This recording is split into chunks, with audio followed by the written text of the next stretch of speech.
नमस्कार साथियों, आज हम महेश वर्मा एनसीईआरटी के जो है रॉलेट एक्ट और जलियांवाला बाग हत्याकांड से रिलेटेड जो है क्वेश्चन करने वाले हैं वन लाइनर। तो चैनल पर नए हैं तो चैनल को सब्सक्राइब और वीडियो को लाइक ज़रूर कीजिएगा। तो आइए शुरुआत करते हैं। तो ब्रिटिश शासन द्वारा जो है मार्च 1919 में लाए गए रॉलेट एक्ट का मुख्य उद्देश्य क्या था? तो क्रांतिकारियों का जो है ये दमन करना इसका उद्देश्य था। उसके बाद भारत में बढ़ रही क्रांतिकारी गतिविधि के दमन के लिए जो है सरकार ने वर्ष 1917 में न्यायाधीश सिडनी रॉलेट की अध्यक्षता में एक समिति की गठन किया गया और इसका उद्देश्य क्रांतिकारियों को जो है कुचलना था। और इसके प्रभावी योजना का निर्माण जो है और इसके सुझाव पर मार्च 1919 में जो है पारित कर जो है विधेयक रॉलेट एक्ट नाम से जो है जाना गया। और ये मार्च 1919 में भारत आया था। जब रॉलेट एक्ट पारित हुआ तो उस समय भारत का वायसराय कौन था? तो लॉर्ड चेम्सफोर्ड था। कौन था? लॉर्ड चेम्सफोर्ड था। ध्यान में रखिएगा, रॉलेट एक्ट पारित हुआ उस समय भारत के वायसराय लॉर्ड चेम्सफोर्ड था।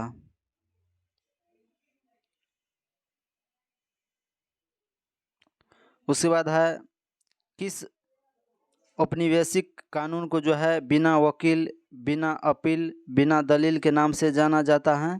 तो ये रॉलेट एक्ट को जाना जाता है। उसके बाद है रॉलेट एक्ट के विरोध में किसके द्वारा जो है देशव्यापी सत्याग्रह चलाने का निर्णय लिया गया?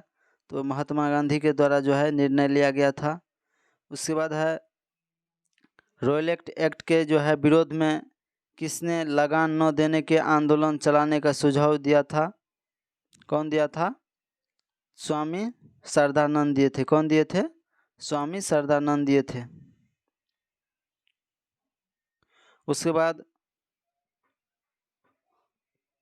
The anarchical and revolution crime act जो है 1919 को सामान्य बोलचाल में क्या कहा गया? रॉलेट एक्ट कहा गया। उसके बाद है जलियांवाला बाग नरसंहार के जो है पहले कौन सी महत्वपूर्ण घटना घटी थी? तो रॉलेट एक्ट जो है पारित हुआ था। कब हुआ था? तो मार्च 1919 में हुआ था। उसके बाद है जलियांवाला बाग हत्याकांड के बाद जो है किस विख्यात व्यक्ति ने ब्रिटिश सरकार के द्वारा जो है प्रदान किए गए नाइटहुड उपाधि को जो वापस लौटा दिया था? तो रविन्द्रनाथ टैगोर। कौन लौटा दिया? रविन्द्रनाथ टैगोर जो है वो नाइटहुड के उपाधि वापस लौटा दिया।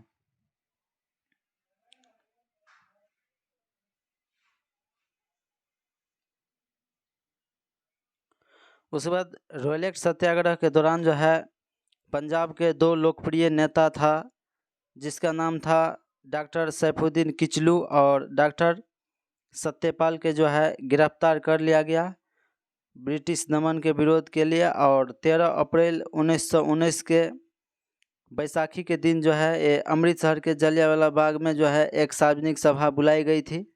क्यों बुलाई गई थी? जो रॉलेट सत्याग्रह के जो है दौरान जो है पंजाब के दो लोकप्रिय नेता था सैफुद्दीन किचलू और डॉक्टर सत्यपाल, और ये दोनों को जो है गिरफ्तार करके और हिमाचल प्रदेश में जो है बंद कर दिया गया। इसी के विरोध में जो है 13 अप्रैल 1919 को बैसाखी के दिन जो है अमृतसर के जलियांवाला बाग में एक सार्वजनिक सभा बुलाई गई थी और जहां जनरल डायर के द्वारा जो है निहत्थी भीड़ पर गोलियों चलाकर जो है लगभग 1000 लोग की हत्या करा दिया गया। और इसी घटना को जो है जलियांवाला बाग हत्याकांड के नाम से जाने जाते हैं। तो ध्यान में रखिएगा। उसके बाद है पंजाब के अमृतसर शहर में जो है जलियांवाला बाग हत्याकांड कब हुआ?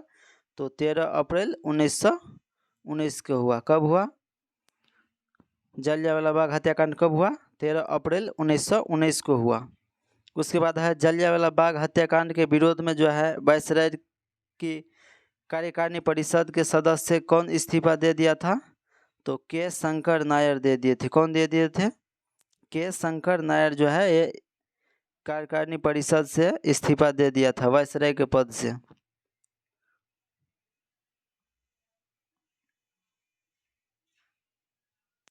उसके बाद है जलियांवाला बाग हत्याकांड जांच हेतु जो है ब्रिटिश सरकार के द्वारा किस कमेटी का गठन किया गया? तो हंटर कमेटी का गठन किया गया था।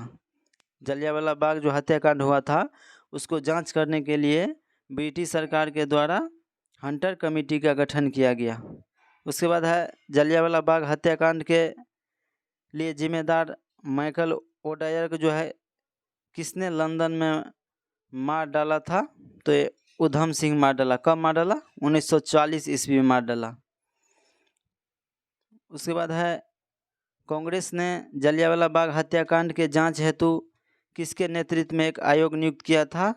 तो ये मदन मोहन मालवीय के नेतृत्व में आयोग का जो है नियुक्त किया था। किसके नेतृत्व में आयोग नियुक्त किया गया? तो मदन मोहन मालवीय के जो है नेतृत्व में आयोग को नियुक्त किया गया था।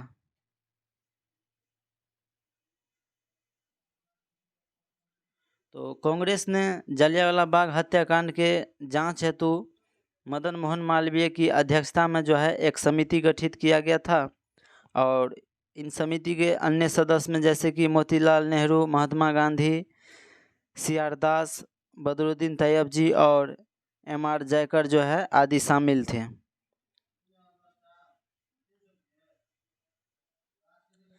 अब हम महत्वपूर्ण घटना किस वर्ष कौन सी घटना हुए हैं वो देखने वाले हैं, जिसमें है कि 1885 में सर्वप्रथम भारतीय राष्ट्रीय कांग्रेस के स्थापना किया गया था। तो बताइएगा आप लोग, जो भारतीय राष्ट्रीय कांग्रेस का स्थापना जो हुआ था इसका प्रथम अध्यक्ष कौन था? बताइएगा, कमेंट करके ज़रूर बताइएगा। उसके बाद है 1905 में जो है बंगाल विभाजन के फलस्वरूप जो है आरंभ हुए थे और स्वदेशी आंदोलन जो है ये भारत के विभिन्न क्षेत्र में जो है प्रसार हुआ था। उसके बाद है 1906 ईस्वी में जो है मुस्लिम लीग का स्थापना किया गया। कहाँ किया गया? ढाका में किया गया। उसके बाद है 1909 ईस्वी में जो है इंडियन काउंसिलिंग एक्ट लाया। 1909 ईस्वी में इंडियन काउंसिलिंग एक्ट लाया, मार्लो मिंटो सुधार अधिनियम, जिसमें मुसलमानों के पृथक निर्वाचन क्षेत्र का जो है चर्चा किया गया था। उसके बाद है 1912 ईस्वी में जो है बंगाल विभाजन जो हुआ था 1905 में उसको जो है रद्द कर दिया गया और राजधानी दिल्ली जो है कलकत्ता से राजधानी दिल्ली स्थानांतरित करने की घोषणा किया गया। घोषणा 1911 में किया गया था लेकिन 1912 में पूर्ण रूप से ये लागू हो गया, हस्तांतरित हो गया। उसके बाद 1909 ईस्वी में जो है गवर्नमेंट ऑफ इंडिया एक्ट, जिसके फलस्वरूप प्रथम विधानमंडल निर्वाचित हुआ था 1909 अधिनियम के तहत। उसके बाद 1929 ईस्वी में जो है भारतीय राष्ट्रीय कांग्रेस द्वारा जो है पूर्ण स्वतंत्रता का जो है आह्वान किया गया था। कब किया गया था? 1929 ईस्वी में भारतीय राष्ट्रीय कांग्रेस द्वारा स्वराज को मांग किया गया, लेकिन 1929 में जो है कांग्रेस के अधिवेशन कहाँ हुआ था और कौन था अध्यक्ष? तो 1929 ईस्वी में जो है कांग्रेस का जो है अधिवेशन लाहौर में हुआ था और उसका अध्यक्ष पंडित जवाहरलाल नेहरू थे। उसके बाद है 1935 ईस्वी में जो है गवर्नमेंट ऑफ इंडिया एक्ट द्वारा जो है विधानमंडल की शक्तियों में विस्तार और निर्वाचन क्षेत्र में वृद्धि किया गया। उसके बाद है 1940 ईस्वी में जो है मुस्लिम लीग के द्वारा जो है पाकिस्तान निर्माण का मांग किया गया। उसके बाद 1942 में क्रिप्स मिशन आया था। कब आया था? 1942 में आया था क्रिप्स मिशन। और उसके बाद 1946 में जो है कैबिनेट मिशन आया था। कब आया था कैबिनेट मिशन? 1946 ईस्वी में आया था।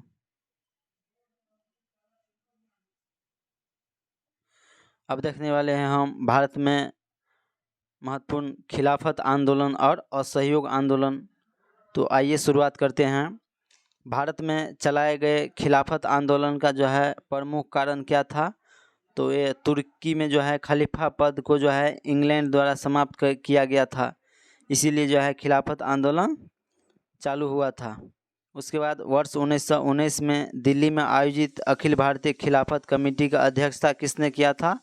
तो महात्मा गांधी किए थे। उसके बाद है वर्ष 1920 में जो है इलाहाबाद में आयोजित सम्मेलन के दौरान जो है खिलाफत समिति के द्वारा गांधी जी को असहयोग आंदोलन प्रारंभ करने का अनुरोध किया गया था। खिलाफत आंदोलन का प्रमुख नेता कौन थे? तो शौकत अली और मोहम्मद अली थे। कौन थे? शौकत अली और मोहम्मद अली, ये दोनों जो व्यक्ति थे खिलाफत आंदोलन का जो है प्रमुख नेता थे। उसके बाद भारत राष्ट्रीय कांग्रेस ने पहला असहयोग आंदोलन जो है किस वर्ष प्रारंभ किया था? तो ये वर्ष 1920 में किया था। कब किया था? वर्ष 1920 में किया था। उसके बाद है वर्ष 1920 के जो है नागपुर अधिवेशन में असहयोग आंदोलन के प्रस्ताव को जो है किसने प्रस्तावित किया था? तो सी.आर. दास किए थे। कौन किए थे? सी.आर. दास किए थे। उसके बाद असहयोग आंदोलन के दौरान किस व्यक्ति ने अपने वकालत छोड़ दिए थे? तो चित्तरंजन दास। कौन छोड़ दिए थे? चित्तरंजन दास जो थे वो असहयोग आंदोलन के दौरान वकालत छोड़ दिए थे। उसके बाद स्वराज का नारा जो है गांधी जी कब दिए थे? तो ये असहयोग आंदोलन के समय में जो है महात्मा गांधी स्वराज का नारा दिए थे। उसके बाद है वर्ष 1921-22 में जो है असहयोग आंदोलन का मुख्य परिणाम क्या था? हिंदू मुस्लिम एकता। क्या था? हिंदू मुस्लिम एकता। उसके बाद असहयोग आंदोलन के दौरान जो है महात्मा गांधी ने कैसर-ए-हिंद की उपाधि जो है उसको त्याग दिया था। उसके बाद महात्मा गांधी द्वारा चलाया गया प्रथम जन आंदोलन जो है वो कौन सा था? असहयोग आंदोलन था। महात्मा गांधी द्वारा जो है चलाया गया प्रथम जन आंदोलन कौन सा था? असहयोग आंदोलन था। उसके बाद है असहयोग आंदोलन के दौरान जो है विदेशी वस्त्र को जलाए जाने पर जो है किसने महात्मा गांधी को लिखा कि यह निष्ठुर बर्बादी है? तो रविन्द्रनाथ टैगोर लिखे थे। कौन लिखे थे? रविन्द्रनाथ टैगोर के द्वारा लिखा गया था।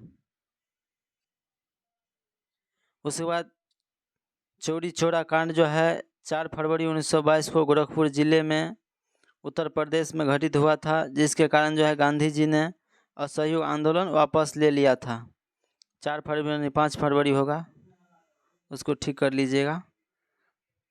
चौरा चौरी कांड कब हुआ था? 5 फरवरी 1922 को हुआ था, जिसमें 22 पुलिसकर्मी की जो है जिंदा जला दिया गया था। उसके बाद है चौरी चौरा की घटना के समय जो है महात्मा गांधी कहाँ थे? बारदौली में थे। कहाँ थे? बारदौली में थे महात्मा गांधी। तो असहयोग आंदोलन कब समाप्त किया महात्मा गांधी? वर्ष 1922 में किया था। उसके बाद गांधी के असहयोग आंदोलन से जो है असहमति जताते हुए किसने कांग्रेस से त्यागपत्र दे दिया था? तो मोहम्मद अली जिन्ना, एनी बेसेंट और बिपिन चंद्र पाल जो है, ये 3 व्यक्ति जो है गांधी के असहयोग आंदोलन से असहमति जताते हुए कांग्रेस से त्यागपत्र दे दिए थे। कौन कौन? मोहम्मद अली जिन्ना, एनी बेसेंट और बिपिन चंद्र पाल। उसके बाद है असहयोग आंदोलन के दौरान जो है मोतीलाल नेहरू, चित्तरंजन दास, श्री राजगोपालाचारी, वल्लभ भाई पटेल और आसफ अली, टी प्रकाश जो है राजेंद्र प्रसाद जैसे प्रमुख वकील ने अपने वकालत जो है वो छोड़ दिए थे। उसके बाद है स्वराज पार्टी जो है किसने स्थापित किया था? तो चित्तरंजन दास और मोतीलाल नेहरू किए थे। स्वराज पार्टी का स्थापना मार्च 1923 में किए गए थे, जो चित्तरंजन दास अध्यक्ष थे और मोतीलाल नेहरू इसके महासचिव चुने गए थे। स्वराज पार्टी के गठन के लिए जो है किस कांग्रेस अध्यक्ष ने पद से त्यागपत्र दे दिए थे? तो चित्तरंजन दास कांग्रेस के अध्यक्ष पद से जो है वो इस्तीफा दे दिए थे। उसके बाद है देशबंधु के नाम से कौन प्रसिद्ध है, तो चित्तरंजन दास। चित्तरंजन दास को देशबंधु के नाम से जो है जाने जाते हैं। उसके बाद है स्वराज पार्टी का गठन जो है किस आंदोलन के असफल के पश्चात हुआ था, तो असहयोग आंदोलन के जो है असफल हो गया था, उसके पश्चात जो है स्वराज पार्टी का गठन किया गया। उसके बाद नवंबर 1924 में महात्मा गांधी जो है चित्तरंजन दास तथा मोहम्मद तिला नेहरू के मध्य एक महत्वपूर्ण समझौता हुआ था, जिसे गांधी दास पैक्ट के नाम से जाने जाते हैं। कब हुआ था, तो नवंबर 1924 में महात्मा गांधी और CR दास तथा मोहम्मद तिलाल नेहरू के मध्य एक महत्वपूर्ण समझौता हुआ था, जिसे गांधी दास पैक्ट के नाम से जाने जाते हैं। उसके बाद वर्ष 1925 में जो है विठल भाई पटेल के सेंट्रल लेजिस्लेटिव में जो है असेंबली का प्रथम भारतीय अध्यक्ष चुना गया था। उसके बाद दिसंबर 1929 में कांग्रेस के लाहौर अधिवेशन की अध्यक्षता कौन किए थे, जवाहरलाल नेहरू किए थे। उसके बाद पूर्ण स्वराज का जो है प्रस्ताव कांग्रेस के लाहौर अधिवेशन में किस वर्ष पारित किया गया था, तो वर्ष 1929 ईस्वी में पारित किया गया था। उसके बाद लाहौर अधिवेशन में जो है 31 दिसंबर 1929 के मध्य जो है रात्रि के रावी नदी के तट पर जो है कांग्रेस के अध्यक्ष जवाहरलाल नेहरू ने भारतीय स्वतंत्रता का प्रतीक तिरंगा झंडा जो है वो फहराया था। उसके बाद है कांग्रेस जो है कार्य समिति द्वारा पूर्ण स्वाधीनता दिवस कब मनाया गया, तो 26 जनवरी 1930 ईस्वी को जो है मनाया गया। उसके बाद है नेहरू रिपोर्ट जो है कांग्रेस के किस अधिवेशन में निरस्त घोषित कर दिया गया, तो लाहौर अधिवेशन 1929 में जो है निरस्त कर दिया गया। वीडियो अच्छा लगा हो तो चैनल को सब्सक्राइब और वीडियो को लाइक ज़रूर कीजिएगा। अब मिलते हैं नेक्स्ट क्लास में। धन्यवाद।